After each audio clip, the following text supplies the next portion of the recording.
because smoke just allows you to see it. And they really can last quite a long time. You can shoot one through the other, they can vibrate, they can collide, and it's great fun.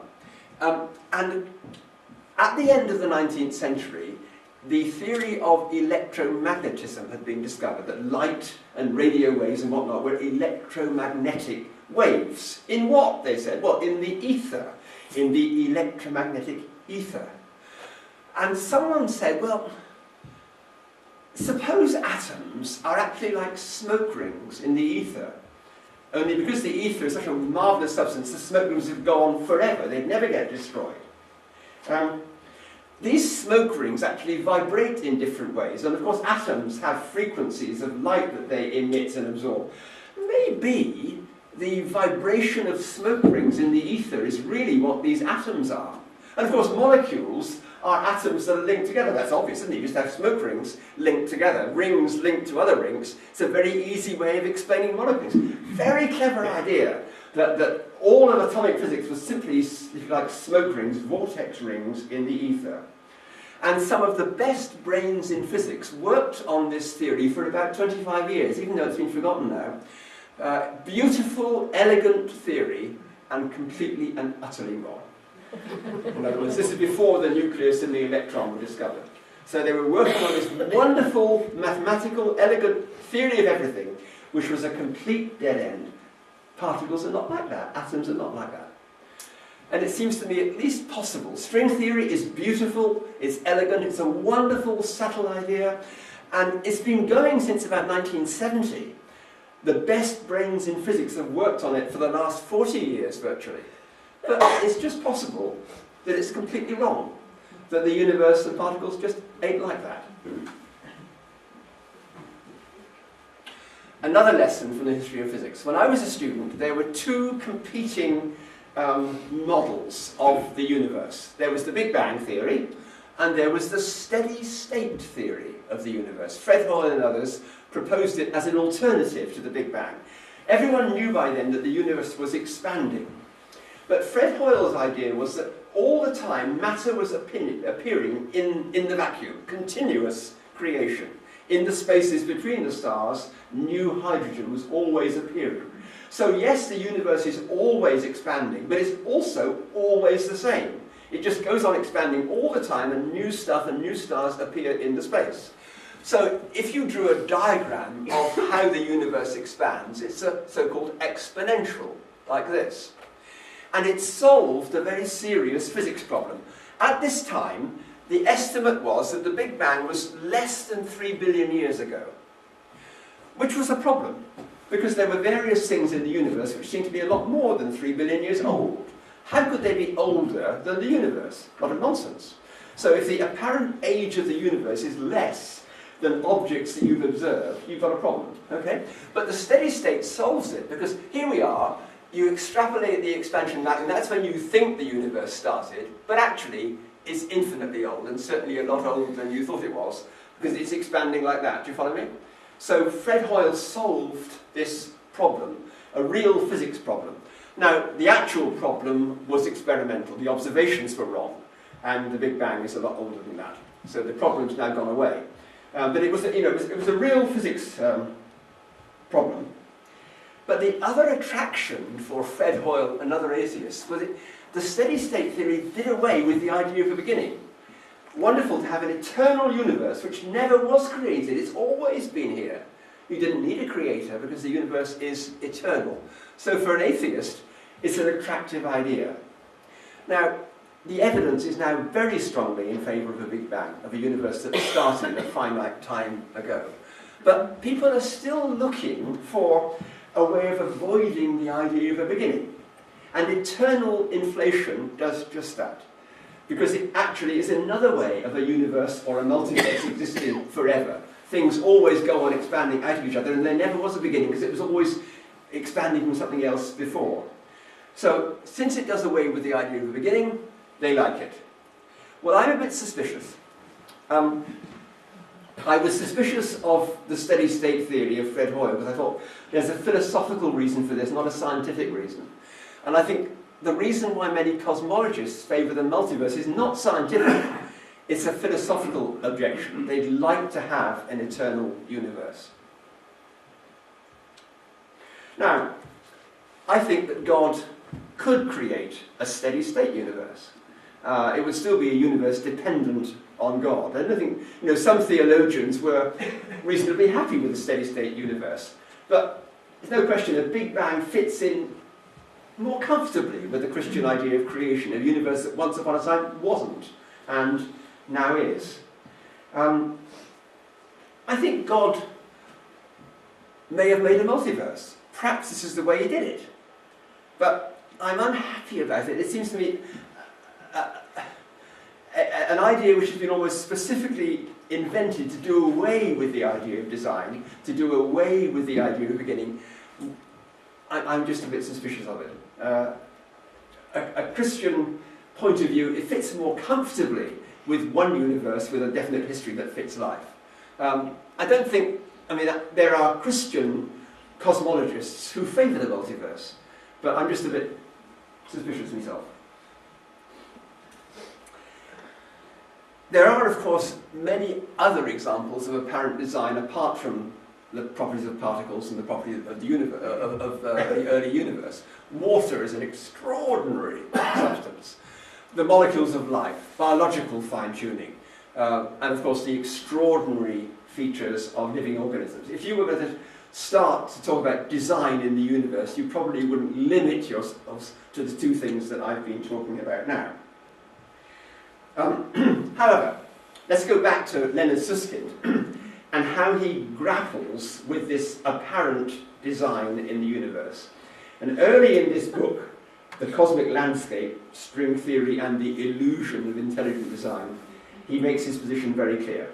He says, in order to explain this apparent fitness of the universe for life, two stories are possible. The first is creationist. God made man with some purpose that involved man's ability to appreciate and worship God. Let's forget that story. The whole point of science is to avoid such stories. The other story is far more complex and interesting. It involves several features. First of all, it says that the laws of physics and chemistry are allowed, and it goes on. But this bit in the middle, the whole point of science, he says, is to avoid such stories. You may gather I don't quite agree with that.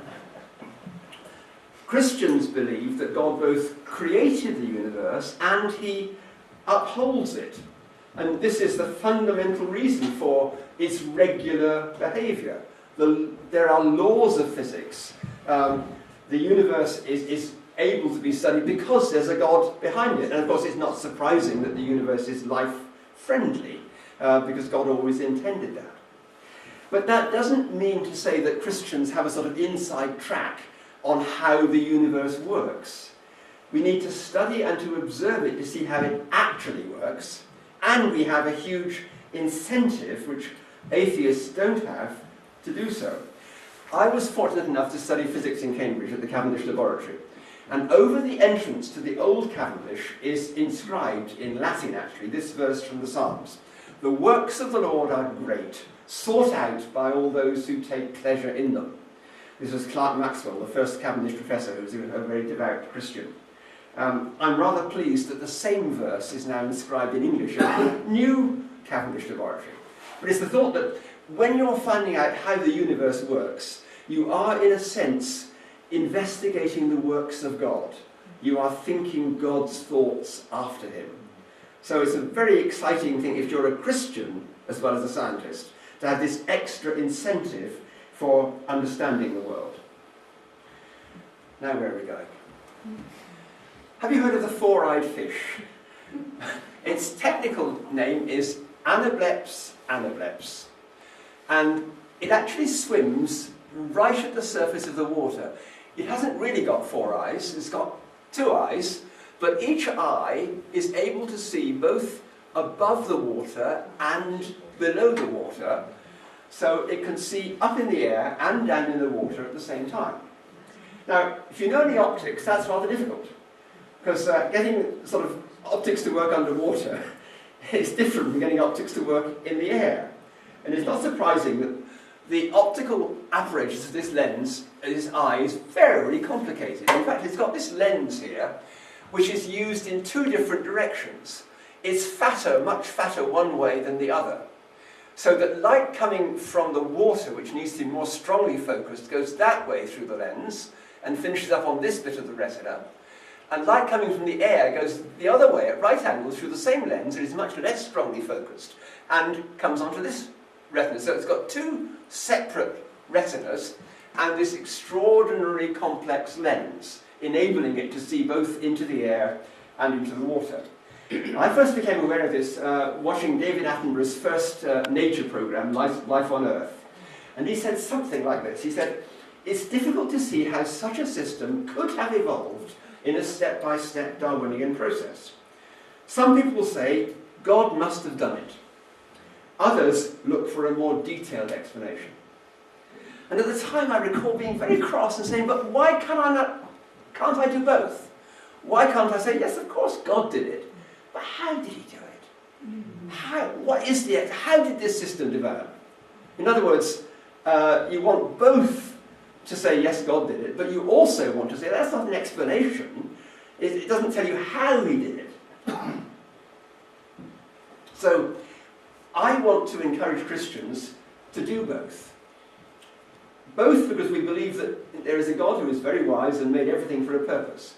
So it's worth finding out, trying to find out how he did it. The universe ought to make sense, because that's where it comes from.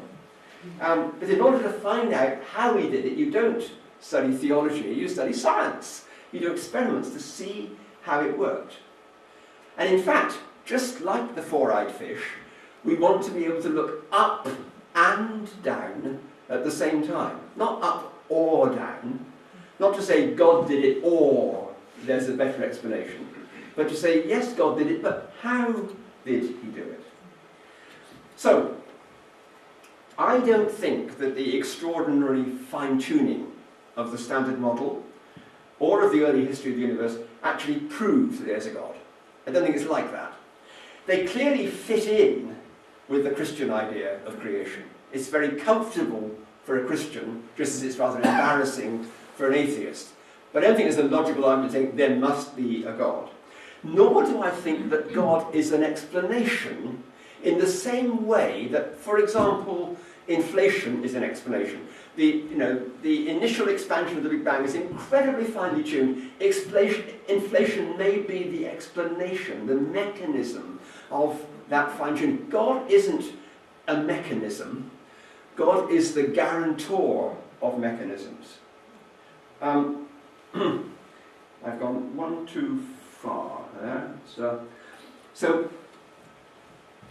I have a lot of sympathy with the intelligent design movement, who point out a whole series of evidences for design, and what it tends to be is that here's something you can't explain, there must be a God. Now, I have some sympathy with that, because there are things that are very hard to explain. But the attitude I would recommend is not that, because when someone comes up with an explanation, there's another argument for God that's hit the dust. I would much rather say, the reason you can explain anything is that there's a God. God is the principle of rationality behind all that exists. He's the guarantor of regularity. He's the reason why science works. So not, you can't explain this, there must be a God, but rather the reason you can explain anything at all is that there is a God.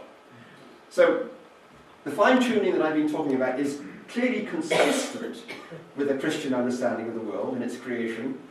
And if you are a Christian, it's a tremendous incentive to discover more of the detail of how it works. So a Christian who is a scientist can see his research as part of his or her worship. So really, I was going to leave you with this picture, but I'm inclined to leave you with this picture. Not of bubble universes, but of the four-eyed fish. What I want to recommend is that we should learn to look both up and down. Both to acknowledge there is a God behind all that is, and to not give up in trying to understand how he did it, how it works. Thank you.